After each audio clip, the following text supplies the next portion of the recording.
بالله من الشيطان الرجيم. بسم الله الرحمن الرحيم. ونبئهم عن ضيف إبراهيم إذ دخلوا عليه فقالوا سلاما قال إنا منكم وجلون قالوا لا توجل إنا نبشرك بغلام عليم قال أبشرتموني على أن مسني الكبر فبما تبشرون قالوا بشرناك بالحق فلا تكن من القانتين قال ومن يقنط من رحمة ربه إلا الضالون قال فما خطبكم أيها المرسلون قالوا إنا أرسلنا إلى قوم مجرمين إلا آل لوط إنا لمنجوهم أجمعين إلا امرأته قدرنا إنها لمن الغابرين. محترم سامعین کرام، یہ سورۃ الحجر ہے. سورۃ الحجر سورہ نمبر 15، اور اسی سورت سے ابھی آپ کے سامنے آیت نمبر 50 پر 1 سے لے کر کے آیت نمبر 60 تک یہ چند آیات تلاوت کی گئی. ان آیات کے اندر اللہ تبارک و تعالیٰ نے ابراہیم علیہ السلام اور لوط علیہ السلام کے واقعے کو ذکر کیا ہے. اللہ تبارک و تعالیٰ فرماتے ہیں وَنَبِّئْهُمْ عَنْ ضَيْفِ إِبْرَاهِيمَ، ابراہیم کے مہمان کے بارے میں ان لوگوں کو خبر دیجیے. چونکہ یہ سورت جو ہے وہ مکی ہے، اور مکی صورتوں میں عام طور پر خطاب جو ہوتا ہے وہ مکہ والوں کو ہوتا ہے، لیکن یہ خطاب مکہ والوں کو بھی ہے،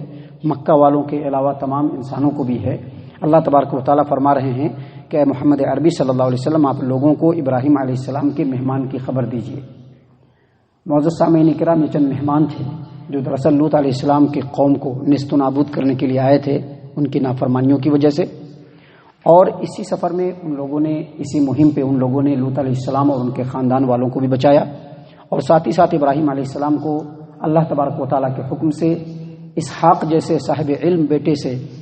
بہرور ہونے کی بشارت اور خوشخبری بھی سنائی. تو یہاں پر اس صورت کے اندر اس واقعے کو جو اللہ تبارک و تعالیٰ نے بیان فرمایا ہے، حالانکہ اس واقعے کو اللہ تبارک و تعالیٰ نے قرآن کریم کے اندر کئی جگہ پہ بیان فرمایا ہے،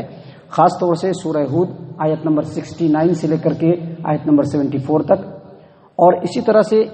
اسی واقعے کو اللہ تبارک و تعالیٰ نے قرآن کریم سورۃ الزاریات آیت نمبر 23 سے لے کر کے آیت نمبر 37 تک اللہ تبارک و تعالیٰ نے تفصیل سے بیان کیا ہے.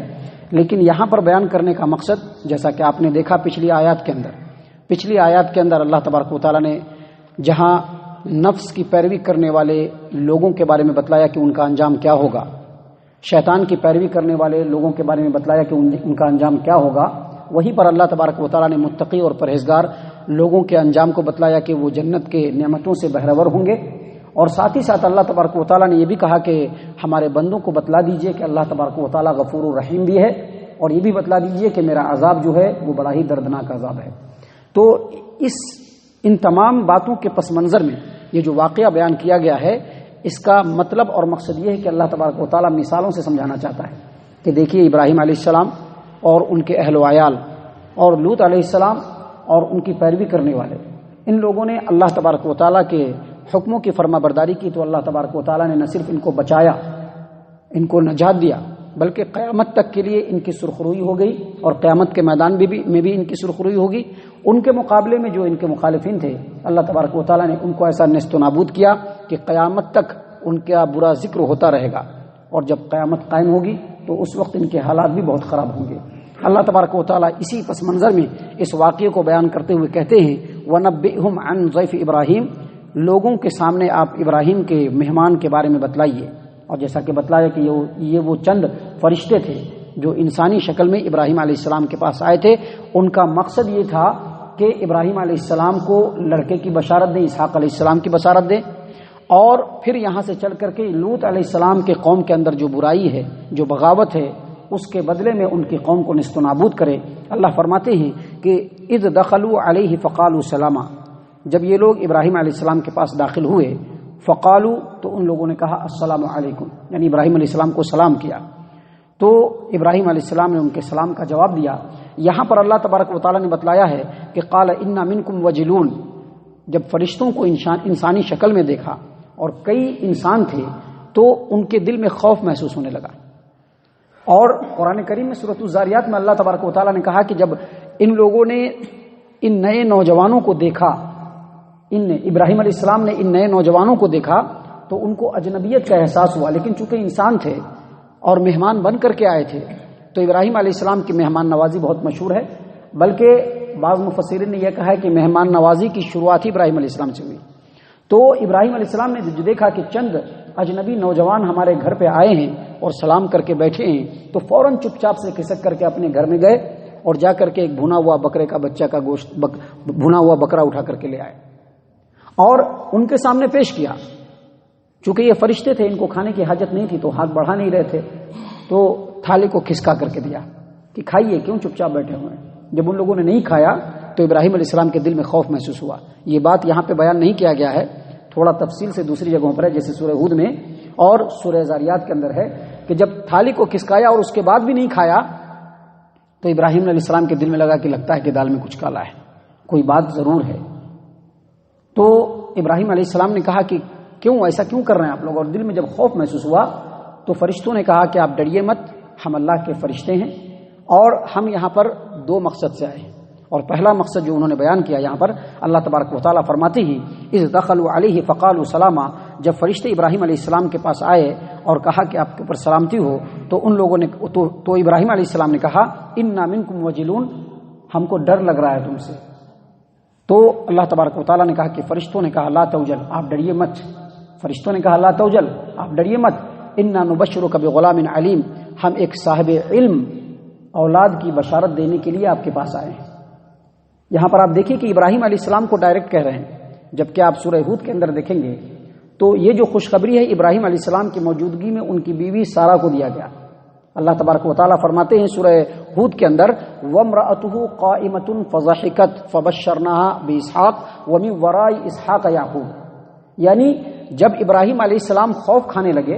اور ڈرنے لگے کہ یہ جو ہمارے مہمان ہیں ان کے سامنے ہم نے کھانا رکھا ہے، اس کے بعد بھی یہ ہماری ضیافت قبول نہیں کر رہے ہیں اور یہ لگ رہا ہے کہ کچھ گڑبڑی والا معاملہ ہے، کچھ گڑبڑ ہے یہاں پہ، تو انہوں نے پوچھا کہ آپ کیوں آئے ہیں؟ تو فرشتوں نے جواب دیا کہ ہم لوط علیہ السلام کی قوم کے اوپر عذاب نازل کرنے کے لیے آئے ہیں. تو اس وقت ان کی بیوی جو تھی وہ دروازے پر کھڑی تھی، چونکہ جب گھر میں ایسا معاملہ ہو رہا ہو تو گھر کی بیوی جو ہوتی ہے وہ بھی سنتی رہتی ہے ساری باتیں، تو اس کے دل کے اندر بھی خوف آتا ہے. جب ابراہیم علیہ السلام کو خوف آیا تو سارہ کو بھی خوف آیا. جب خوف آیا تو یہ دروازے سے لگ کر کے کھڑی ہو گئی کہ کیا بات ہے ذرا سنیں. اور جب فرشتوں نے کلیئر کیا کہ ہم یہاں پر اصل میں لوط علیہ السلام کے قوم کو جو ہے نیست و نابود کرنے کے لیے آئے ہیں، تب جا کر کے ان کو ذرا اطمینان ہوا اور جو ہے وہ سارہ علیہ السلام جو تھی وہ ذرا ہنس پڑی. جب وہ ہنسی تو فرشتے ان کی طرف گھومے اور گھوم کر کے کہا کہ ہم آپ کو اسحاق کی بشارت سنانے آئے ہیں. وامرأته قائمة فضحكت فبشرناها باسحاق، تو ان لوگوں نے یعنی فرشتوں نے ان کو اسحاق علیہ السلام کے پیدا ہونے کی بشارت دی. اور سارہ علیہ السلام کو بشارت دینے کی کیا وجہ تھی؟ وجہ یہ تھی کہ ابراہیم علیہ السلام تو صاحب اولاد تھے، کیونکہ ان سے پہلے اسماعیل پیدا ہو چکے تھے ہاجرہ سے، اور ابھی اسحاق پیدا نہیں ہوئے تھے، اور سارہ جو تھی وہ ابھی بے اولاد تھی، لہذا ڈائریکٹ ان کو جو ہے بشارت دینا یہ بہتر سمجھا. یہاں پر اس بات کو بیان نہ کرتے ہوئے اللہ تبارک و تعالیٰ نے ڈائریکٹ یہاں پر کہا ہے کہ ابراہیم علیہ السلام کو فرشتوں نے کہا کہ انا نبشرک بغلام علیم، ہم تم کو ایک صاحب علم بہترین اولاد کی بشارت دینے کے لیے آئے ہیں. اللہ تبارک و تعالیٰ نے کہا کہ ابراہیم علیہ السلام نے فرمایا ابشرتمونی علی ان مسنی الکبر فبما تبشرون، یعنی میں تو بوڑھا ہو چکا ہوں اور اب میں اولاد پیدا کرنے کی صلاحیت تو نہیں رکھتا ہوں، پھر یہ کیسی بشارت دے رہے ہیں؟ ابشرتمونی علی ان مسنی الکبر، بڑھاپے کے عالم میں آپ مجھ کو یہ بشارت دے رہے ہیں، یہ کیسی بشارت ہے؟ تو فرشتوں نے کہا بشرناک بالحق فلا تکن من القانتین، اللہ تبارک و تعالیٰ کی طرف سے یہ حق بشارت ہے، لہذا تم کو نا امیدوں میں نہیں ہونا چاہیے. یہاں پر یہ سمجھ میں آتا ہے کہ جو لوگ اللہ تبارک و تعالیٰ پر توکل اور بھروسہ کرتے ہیں اور جن کا بھروسہ صحیح معنوں میں ویسا بھروسہ ہے جیسا اللہ تبارک و تعالیٰ چاہتا ہے، تو ایسے لوگوں کو اللہ تبارک و تعالیٰ کی کسی بھی چیز سے نا امید نہیں ہونی چاہیے، چاہے مسائل کیسے بھی کیوں نہ ہو،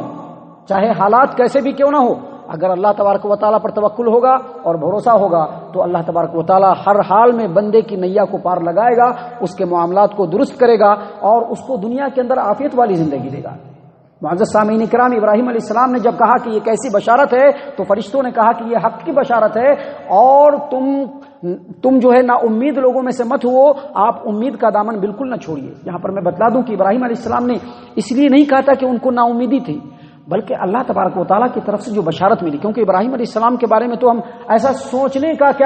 کا جو ہے جذبہ بھی دل میں نہیں لا سکتے ہیں کہ ابراہیم علیہ السلام ایسا سوچ سکتے ہیں، کیونکہ ان کا جو اللہ تبارک و تعالیٰ پر توکل اور بھروسہ ہے اس کی گواہی تو قرآن کریم میں اللہ تبارک و تعالیٰ نے کئی جگہ پر دیا ہے کہ ان کا تو پورا پختہ بھروسہ تھا. تو اس لیے نہیں کہ ان کو اللہ کی بشارت پر اور اللہ تبارک و تعالیٰ کی خوشخبری پر بھروسہ نہیں تھا، بلکہ اس لیے انہوں نے ریپیٹ کیا تاکہ دوبارہ اگر فرشتے دوبارہ یہی بات کہیں گے تو مزید خوشی کا اظہار ہوگا. لہٰذا انہوں نے کہا کہ ایسا کیسے ہو سکتا ہے؟ تو فرشتوں نے کہا کہ ہرگز نہیں، تم آپ نا امید نہ ہوئیے کیونکہ یہ حق والی بشارت ہے. تو ابراہیم علیہ السلام نے کہا وَمَن يَقْنَطُ مِن رَحْمَتِ رَبِّهِ إِلَّا الضَّالُّونَ کہ رب کی رحمت سے صرف گمراہ لوگ ہی نا امید ہوتے ہیں. جو ایمان والے ہوتے ہیں وہ رب کی رحمت سے کبھی بھی نا امید نہیں ہوتے، کسی بھی مرحلے میں نا امید نہیں ہوتے. اس کے بعد چونکہ یہ تین کئی فرشتے آئے ہوئے تھے تو ابراہیم علیہ السلام نے غور کیا کہ اگر ہم کو بشارت دینا ہی مقصود ہوتا کہ ہم کو اسحاق نام کا اولاد ہونے والا ہے، ایک صاحب علم اولاد آنے والا ہے، اگر یہی بشارت دینا مقصود ہوتا تو ایک فرشتہ کا آنا کافی تھا. لیکن یہ کئی فرشتے ہیں اور سارے کے سارے بالکل نوجوان ہیں اور سب کے چہرے کے اوپر غصہ ہے اور سب ایسا لگتا ہے کہ کچھ خاص کام انجام دینے کے لیے آئے ہیں. تو انہوں نے پوچھا، اللہ تبارک و تعالیٰ فرماتے ہیں کہ ابراہیم علیہ السلام نے پوچھا فما خطبکم ایھا المرسلون، اے فرشتوں تم کس غرض سے آئے ہو؟ خطبکم، یہ خطب جو ہے یہ عام طور پر جو ہے کسی خدشے اور اندیشے کے بارے میں پوچھنا، یعنی اگر سامنے سے کوئی اندیشہ ہو اور سامنے والے سے پوچھنا ہو تو اس کے لیے خطب کا لفظ استعمال ہوتا ہے. تو ابراہیم علیہ السلام نے کہا کہ فما خطبکم ایھا المرسلون، اے فرشتوں تم کس غرض سے آئے ہو؟ تو فرشتوں نے کہا انا ارسلنا الی قوم مجرمین، ہم مجرم قوم کی طرف آئے ہیں تاکہ ان کو ان کے انجام تک پہنچا دیں. یعنی لوط علیہ السلام کی جو مجرم قوم ہے جو اللہ تبارک و تعالیٰ کی نافرمانی پہ اور بغاوت پہ بالکل آمادہ ہو چکی ہے، اس قوم کو ہم انجام تک پہنچا دیں، ہم اس کے لیے آئے ہیں. الا آل لوط، لیکن ہم لوط کو بچائیں گے اور لوط کے آل کو بچائیں گے. لوط کو بچائیں گے اور لوط کے آل کو بچائیں گے، یعنی ان کے اہل و عیال کو بچائیں گے. اور آگے اللہ تبارک و تعالیٰ نے کیا کہا کہ الا آل لوط انا لمنجوہم اجمعین، لوط کے تمام آل اولاد کو ہم بچا لیں گے. الا امرأتہ قدرنا انہا لمن الغابرین، لیکن ان کی بیوی کو نہیں بچائیں گے کیونکہ ان کی جو بیوی ہے قدرنا اس کے بارے میں مقدر یہ کیا گیا ہے، ہم نے یہ کیا ہے کہ اس کو پیچھے چھوڑ دیا جائے گا، یعنی عذاب میں اس کو مبتلا کر دیا جائے گا. تو یہاں پر آپ غور کیجئے کہ اللہ تبارک و تعالیٰ نے فرشتوں کے جو الفاظ کو یہاں پر بیان کیا کہ الا آل لوط، لوط کے اہل و عیال کو ہم بچا لیں گے، لوط کے اہل و عیال کو، لیکن اس کی بیوی کو نہیں بچائیں گے. اس کا مطلب کیا ہوا؟ اگر کتاب و سنت کا پیروکار ہے آدمی تو اس کا اہل و عیال وہی ہوگا جو کتاب و سنت کا پیروکار ہوگا، دوسرا اس کا پیروکار نہیں ہو سکتا ہے، دوسرا اس کا پیروکار نہیں ہو سکتا ہے. پیروکار وہی ہوگا جو کتاب و سنت کا جو ہے ماننے والا ہو، وہی اہل و عیال ہوگا. اگر ہمارے گھر میں ہماری بیوی، ہمارا بیٹا یا کوئی بھی اگر نافرمان ہے وہ ہمارا